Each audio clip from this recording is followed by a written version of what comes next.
بسم اللہ الرحمن الرحیم۔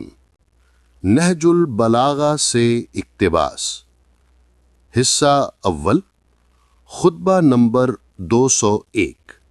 ترجمہ مفتی جعفر حسین۔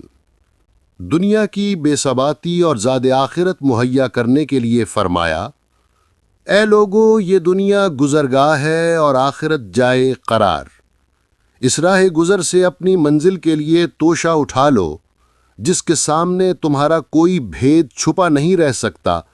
اس کے سامنے اپنے پردے چاک نہ کرو، قبل اس کے کہ تمہارے جسم دنیا سے الگ کر دیے جائیں، اپنے دل اس سے ہٹا لو۔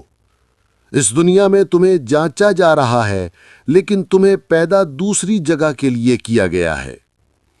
جب کوئی انسان مرتا ہے تو لوگ کہتے ہیں کہ کیا چھوڑ گیا ہے، اور فرشتے کہتے ہیں کہ اس نے آگے کے لیے کیا سر و سامان کیا ہے۔ خدا تمہارا بھلا کرے، کچھ آگے کے لیے بھی بھیجو کہ وہ تمہارے لیے ایک طرح سے اللہ کے ذمے قرضہ ہوگا۔ سب کا سب پیچھے نہ چھوڑ جاؤ کہ وہ تمہارے لیے بوجھ ہوگا۔ حصہ اول، خطبہ نمبر 202۔ اکثر اپنے اصحاب سے پکار کر فرمایا کرتے تھے: خدا تم پر رحم کرے، کچھ سفر کا ساز و سامان کر لو، کوچ کی صدایں تمہارے گوش گزار ہو چکی ہیں۔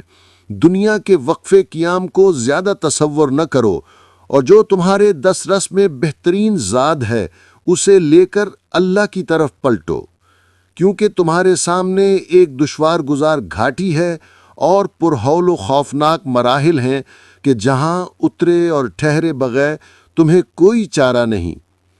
تمہیں جاننا چاہیے کہ موت کی ترچھی نظریں تم سے قریب پہنچ چکی ہیں، اور گویا تم اس کے پنجوں میں ہو جو تم میں گڑو دیے گئے ہیں، اور موت کے شدائد و مشکلات تم پر چھا گئے ہیں۔